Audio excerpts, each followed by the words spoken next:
That damn phone again. He's been calling all damn day. I answered with my usual greeting. Sam Brown. Sam, baby, do you think you can get out early and start our weekend? Her voice was like honey, sweet in consistency, which always excited me. What about Angela? I sent her home early. Nobody's here. Hurry up. I turned off the computer, sent the phone to voicemail, and locked the office behind me. I practically ran to my car. There would be little traffic congestion at this time of day, even on a Friday. I would be at her house in half an hour. The first time I met Christy was when she walked into the music class. We were both in junior high school. There was only one seat available for the 5'10", blonde-haired, blue-eyed beauty, and it was right next to mine. We exchanged greetings and names before Ms. Creamer began her lecture on the evolution of jazz in early 20th century America. Yes, I remember that moment clearly. That was the day I fell in love with Christy Holman. Christy and I dated throughout our freshman year. I knew she dated other guys from time to time, but I put up with it because, firstly, I had to, and secondly, she was usually free for at least one night every weekend. Spring has arrived, and I've had a great year for 3 reasons. I played on the university tennis team. It seemed that I would enter the state university. My SAT scores came back, and I ranked in the 99th percentile. Everything looked good for admission to the college of my choice. There was only one thing that could make this year better, and I planned to complete my personal top 3 on Saturday. I took Christy to see the movie Shampoo because everyone said she looked like a younger, blonder version of Lee Grant.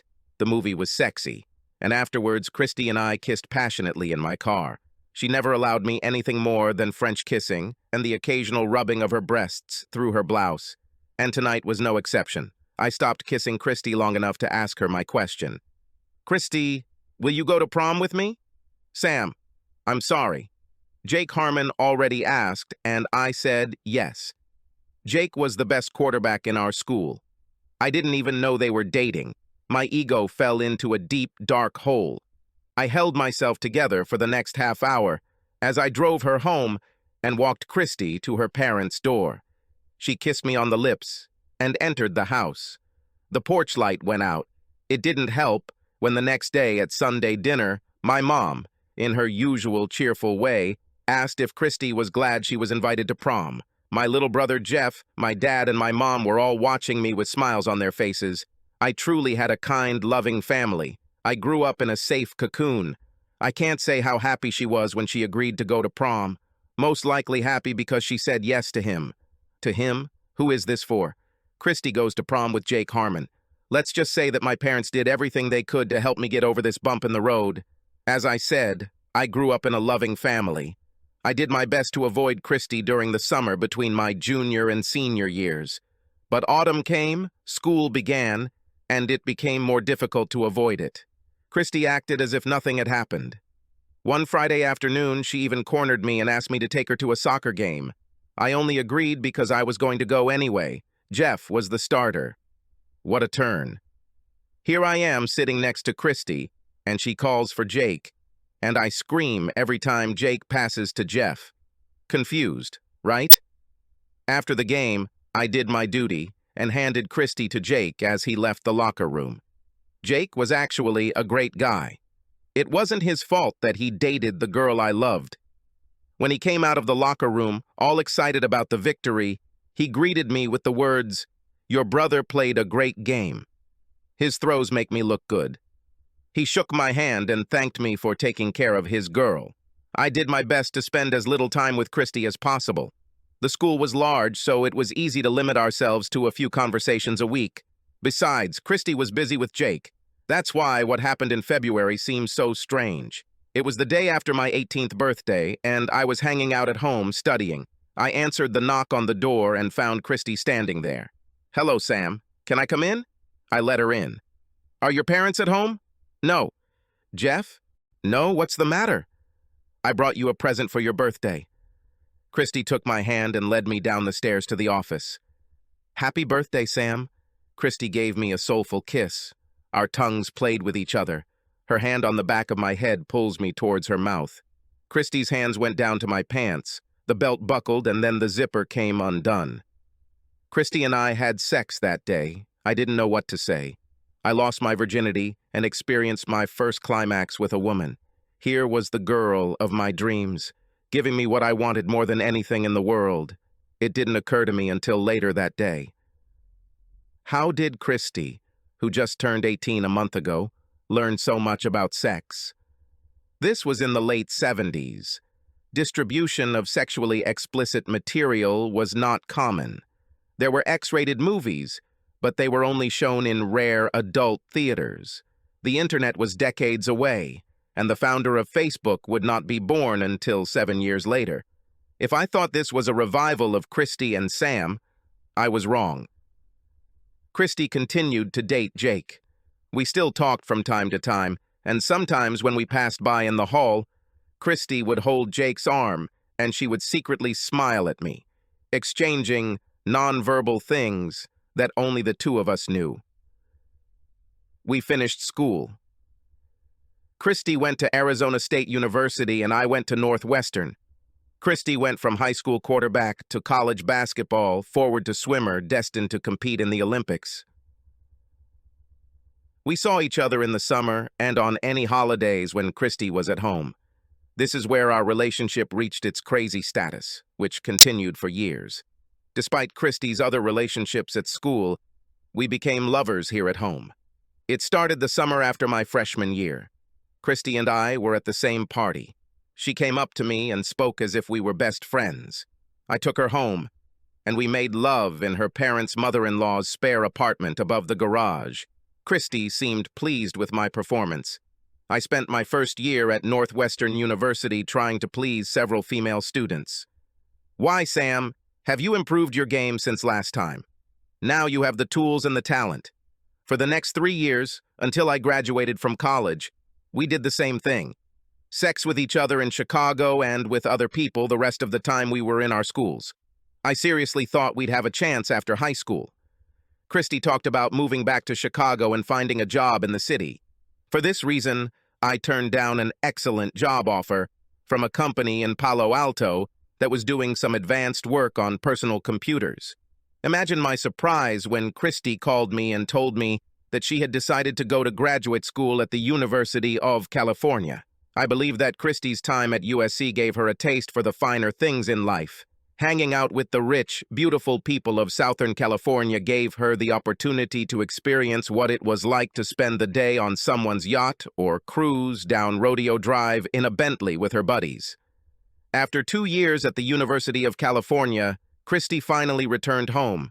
I was still single, and we started dating and having sex again. I wondered again if this could be it. Could this be what I've been waiting for? My parents and brother told me I was crazy, and I resented their lack of faith. Was I not good enough for her? Is that what they were trying to say? Of course that wasn't true, but I was too stupid to realize that they didn't think Christy was good enough for me. So Christy and I dated for the next 5 months until I was ready to pop the question and give Christy an engagement ring for Christmas. That is, until one evening, I returned from a wonderful evening listening to Beethoven at the Chicago Symphony Orchestra. Sir George was at the top of his game that evening, and I was walking on air, the Seventh Symphony spinning in my head, and Christy walking beside me, holding my hand. Sam, we need to talk. Huh? This is our last date. I'm getting married in June. He proposed to me last weekend, and I said yes. He agreed that I could go with you to the symphony concert tonight, just so you know. Who is this? His name is Kent Thomas. This is a man I met at work. He owns one of the companies that we supply with materials. And he knows that you and I dated and slept together while you were dating him? Yes, but he knows it's over between us, and he says it doesn't matter as long as I promise to be faithful from now on. Wow, you're an understanding guy. Yes, he is wonderful. Christy didn't mention, and very rich. And finally, it was all over. At least that's what I thought. I dreamed about Christy almost every night for the first year after our last breakup. She was married to Kent Thomas, and I tried to forget that. My friends and family did everything they could to help me get through it. When kindness didn't work, they teased me. When teasing didn't work, they tried tough love. I was starting to come to my senses until one day she walked into my office. "Hello, Sam." It's just like it hasn't been more than a year since she said goodbye to me. "Hello, Christy. What brought you here?" "Kent is flying to Argentina for a week of fly fishing somewhere on some river there. I'm staying in town and was wondering if you'd like some company." "What are you talking about? Are you married?"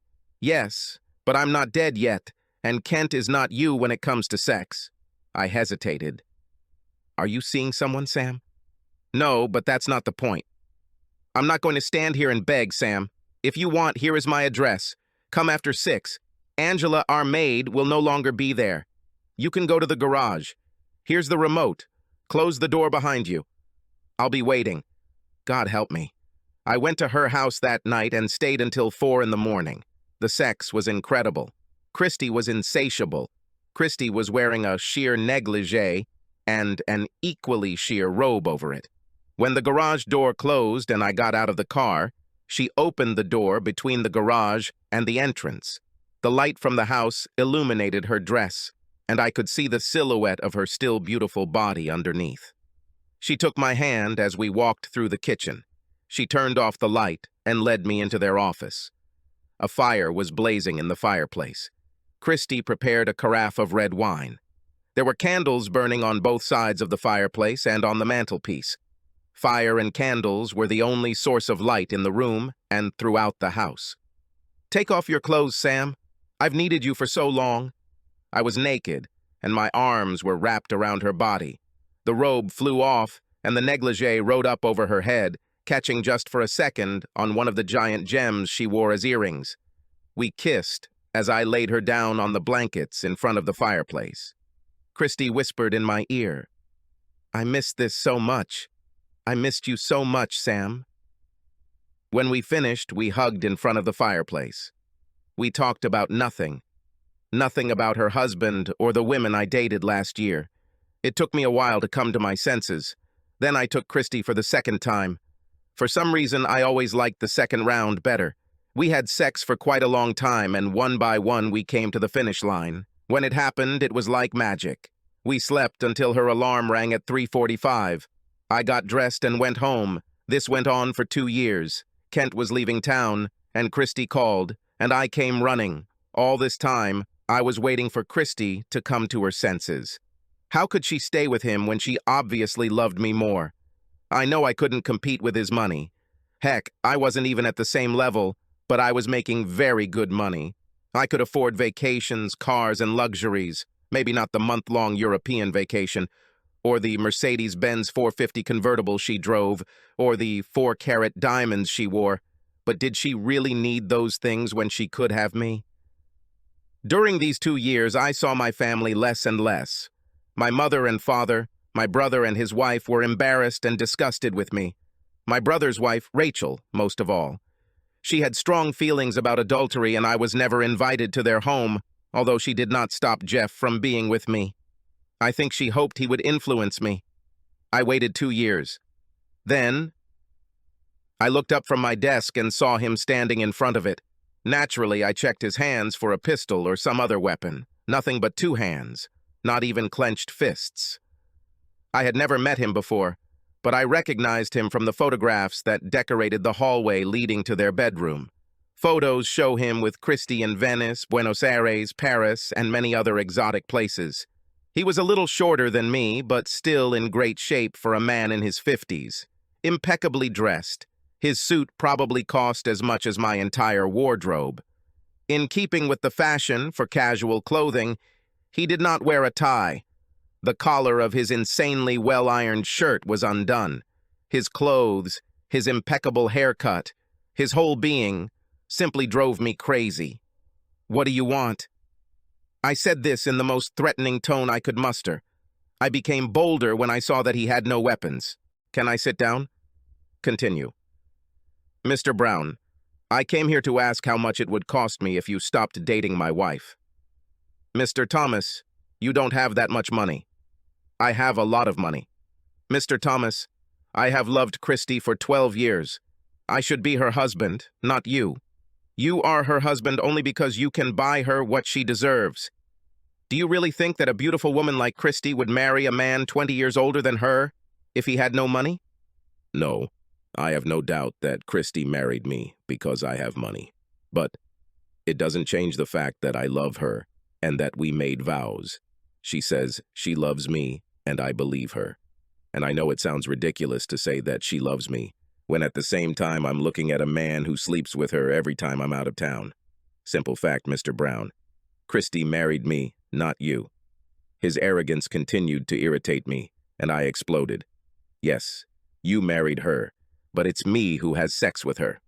My outburst must have hit Kent Thomas between the eyes and straight to the soul. His expression became sad, and his mouth twisted. Finally, he spoke. Mr. Brown, I love my wife. Yes, she's a flawed person, and yes, you two have sex. But in every other way, Christy is a wonderful wife. Her only fault is the feeling she has for you, but that is not love.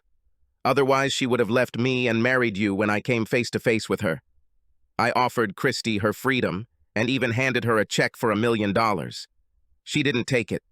This must be bullshit. Christy wouldn't give up $1 million for anything. It would give us everything we need to be together.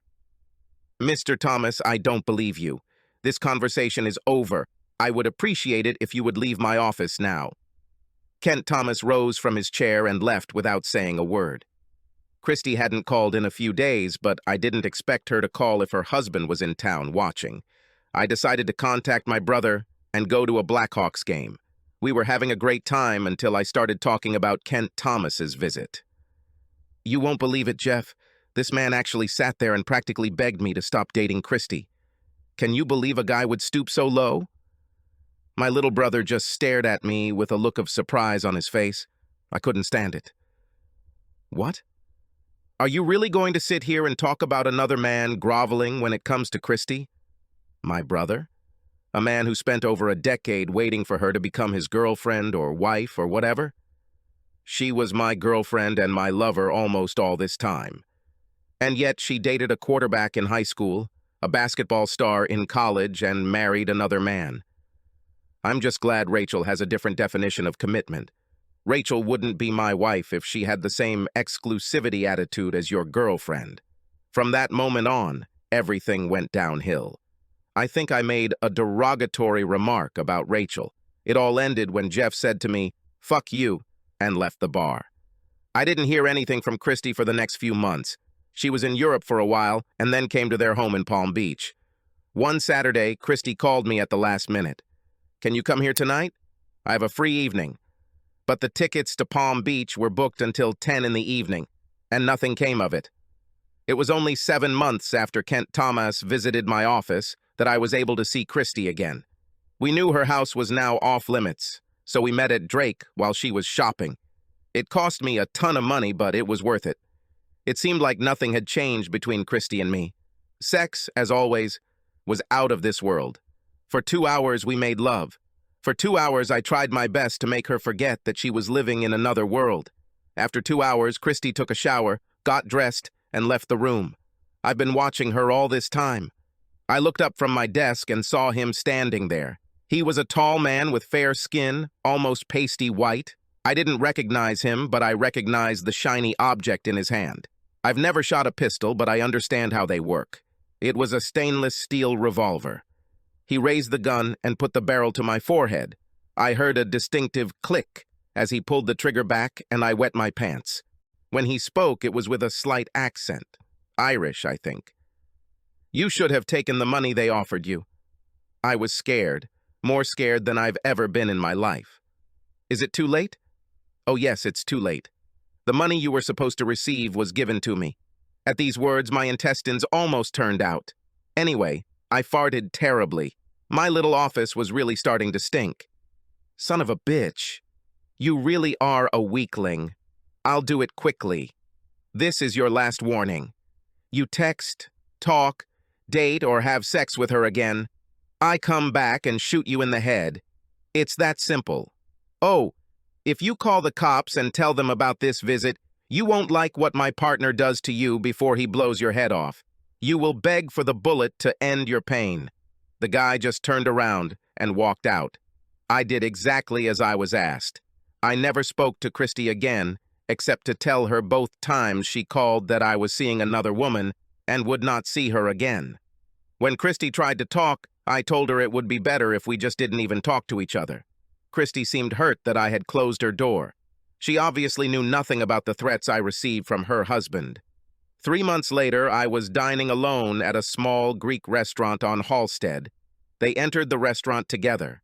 Heck, of all the thousands of restaurants in Chicago, and especially this one, this is not a place that a multimillionaire and his trophy wife frequent. What the hell are they doing here? They sat where I should have been facing them, just a couple of tables away, close enough to overhear. Christy looked back and saw me. She leaned over and told Kent that she recognized her friend. Would he mind if she came over and said hi? Of course not, dear. Christy rose from her chair and walked over to me. Sam, what a surprise. How are you? I watched Kent out of the corner of my eye as I answered Christy. He watched, smiling. I'm fine, Christy. And you? Better than ever. Still dating that lady you told me about? My fictional stay-alive lady. I lied. Yes. I think we will get married. That's good, Sam. Are you going to invite your old friend to your wedding? No, it's unlikely. Christy lowered her voice so Kent wouldn't hear. God, Sam, do you have to be so damn cold? Now Kent shook his head, and his smile became sinister. Go back to your husband and leave me alone. Fuck you. Christy turned and walked back to Kent. I put the 20 on the table and walked out without looking at them. As I approached the door, it dawned on me that meeting them in that restaurant was not an accident. I was being followed, and he knew where I would be. Kent Thomas brought Christy there to gloat. He won, and I lost. 2 days later, the same tall Irishman came into my office. All he said was, "Keep up the good work." That's all. My brother and I mended our relationship, but only after I apologized for being such an ass to Rachel. She didn't deserve my disrespect. She was Jeff's loving wife. They convinced me that I needed professional help. I spent 6 months with a therapist, trying to overcome 12 years of yearning for a woman who had never wanted anything from me except support. It took me these 6 months to understand this. What makes a woman like Christy attractive, Doc? What makes her treat the man she loves this way? Do you think Christy loves you? She told me yes. She's been telling me this since high school. She was the first woman I ever fell in love with. We continued making love until her husband started threatening me. I don't know Christy, and I can't say for sure, but from everything you've told me, she's a classic narcissist. The world revolves around her and what she wants. What she thinks she deserves. She wants everything that comes with being rich. But she also wants great sex. Her husband gave her one thing. You gave her another. One man could never fill the void that a woman has, unless he was super rich, super stud, and there are very few such men around. Not enough for all the women looking for Mr. Everything. Plus, even if the husband is rich enough and great in bed, does he spend enough time with her, or does he make a living supporting their lifestyle? And does he satisfy her emotional needs? You see, Sam, people with narcissism will always find an excuse to want more. And just to be clear, this doesn't only apply to women. Needs and desires may vary, but there are narcissistic men who cannot fill their bucket. Think about some of the masters of the universe types you have encountered in the business world. They have the same problems, just different needs. What about Kent Thomas, her husband, Doc? How can a man afford to support his wife who cheated on him? How does he tolerate this? The doctor did his best to hide his surprise at my question. He thought for a moment, then replied, I would like you to answer your own question, Samuel. How have you endured this all these years, waiting for a woman who obviously treated you with such disrespect? You have loved the illusion all this time. At least Mr. Thomas sleeps with her and spends most of his time in the same house with the woman he loves. You were given much less than that, and you returned again and again all these years. His words touched me deeply, At first, I was angry at what he said and the way he said it. I almost canceled my next session the following week. But over the next few weeks, we discussed it. His words reinforced everything my parents, brother, and friends had tried for so long to make me understand. The situation has become clearer. I can honestly say that after 6 months, I was able to resist Christie's next challenge, even without the Irishman's threat of physical harm. I was almost there and almost free of her. It took another 2 months to place the ad in the Men Seeking Women column in the Reader's newspaper. This was the best option for online dating. I met several women this way, but it turned out that I met my future wife through friends. When Fred and Diana Turner realized that I had finally broken up with Christie, they introduced me to their friend. Stacey Roberts was and remains a beautiful woman, both inside and out. How I was so lucky that this woman was still single and wanted to eventually marry me is beyond the blessings I deserve. We have 2 beautiful children, and in the 30 years we've been married, I can honestly say that Christie has not haunted my dreams. I received an invitation to our high school reunion and was about to throw it in the trash when the phone rang. It was Larry Parker, one of my best friends in elementary and high school. "Sam Brown, long time no see. I've contacted a few guys on the tennis team, and they want you to come to their homecoming. Most people are angry that you haven't been to a homecoming in 10 years. After Larry and I talked about life, I agreed to come. It would be great to see these guys." Stacey bought a new dress and heels for the event. She looked classy sexy, not slutty sexy, and I loved walking into the room on the arm of such a beautiful woman. Why does school shit never go away? We were having a great evening at a table full of tennis team members and their wives when she walked into the room. From a distance, it seemed that Christie had not aged a bit in the 30 years since I last saw her in that Greek restaurant. Her breasts were bigger. Of course, you couldn't help but notice these 2 melons, which favorably emphasized her slender figure. She wore more jewelry than Elizabeth Taylor at the Oscars and was accompanied by a guy who looked to be in his 40s. Most of the men and some of the wives at our table looked at her and back at me, I guess, waiting for a reaction. Stacey caught it all. She followed their gaze. This must be Christie. Our table mates now looked at Stacey, waiting for her reaction. They were disappointed if they expected Stacey to lose her cool. Of course, I see the appeal. Beautiful woman. "Sam, could you get me another glass of wine, please?" Stacey turned and continued the conversation she was having before she was interrupted. He and his wife, Larry, bragged about their grandchildren's amazing talents. I chuckled and brought her some wine. We sat at our table for the next half hour. Other classmates came and went, stopping to say hello. Then I looked up and saw Christie standing next to me. "Hello, Sam." "Hello, Christie. You look good." "Thank you." "I don't think you know my wife. This is Stacey." "Stacey, this is Christie. We've met before." Stacey played along. "She's so sweet." "It's very nice to meet you, Christie. I can't believe you 2 were dating. You look hardly older than our daughter."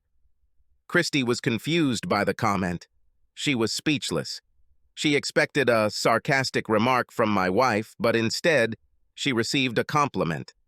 Now that Christie was closer, it became obvious that her breasts weren't the only work she had done. The tension around the mouth and eyes was too much. Why would anyone do this to themselves? You know how some of these Hollywood types suddenly look like there's something wrong? Do they look creepy? "Sam, can I invite you to this dance? That is, if your wife doesn't mind you dancing with your ex-girlfriend." Stacey kept her cool in response to Christie's bullying. "Object? Of course not." Stacey winked at me, letting me know that everything was okay. "Christie," I asked, "what about your boyfriend?" "He's fine until the bar runs out of alcohol." We danced. "Where is Kent?" "Kent died 10 years ago. He must have left you a good inheritance." "Looks like you're doing well." "He left me everything. His widow is doing well. I travel anywhere and everywhere. Always stylish." Christie looked at her boyfriend when she said this. She saw that I was following her gaze. "Well, I had to find someone to replace you when you disappeared. I hope you waited for his 18th birthday, like you waited for mine, Christie." Oh, Sam, are you jealous? Hardly, Christy. It's time for me to move on and find my own life and wife. I'm so sorry, Sam. If you had stayed there, all that money would have been mine, and I could have shared it with you. I have something better than your money, Christy. Look at that woman over there. Stacy gave me life. This is such corny nonsense, Sam. Christy, I didn't know it at the time, but the best day of my life was the day the thug your husband hired put a gun to my head and told me to never see you again. Christy looked at me as wide-eyed as plastic surgery would allow. I did not know that. Doesn't matter, I married Stacy. I have 2 wonderful children and 3 grandchildren. Here, look. I pulled away, ready to take out my wallet to show a photo of our large family. Just then, Stacy intervened. Sorry, it's time to dance with my husband. Stacy pressed her whole body against me and moved us away from Christy, who was now standing alone on the dance floor. God, you're lucky. What do you mean? I mean, your instrument didn't respond to her. Now I understand why Stacy pressed her pelvis against mine. You would be cut off for a week if that happened. I had to laugh at Stacy's warning. An empty threat, my love. I would like to see how you get through a week without my love. I didn't say I'd be left without her. You would spend a week worshiping my body without getting any relief yourself. Damn, I love this woman. She continued to tease. What do you think? Would you like to buy me breasts similar to the ones your ex-girlfriend bought? Don't you dare touch these beauties. I love them the way they are. I pressed my chest against hers just to let her know that I loved them. Even if they sag? It was our personal joke. How could they sag? They are not big enough to sag. Damn right, mister. They are all mine. And they are perfect. We're perfect, baby. You know how much I love you. Stacy kissed me back. Subscribe to our channel so that your second chaff doesn't cheat on you, and go ahead and listen to the next story, because this story is nothing compared to the next one. If you're under 18, don't even think about listening to the next one.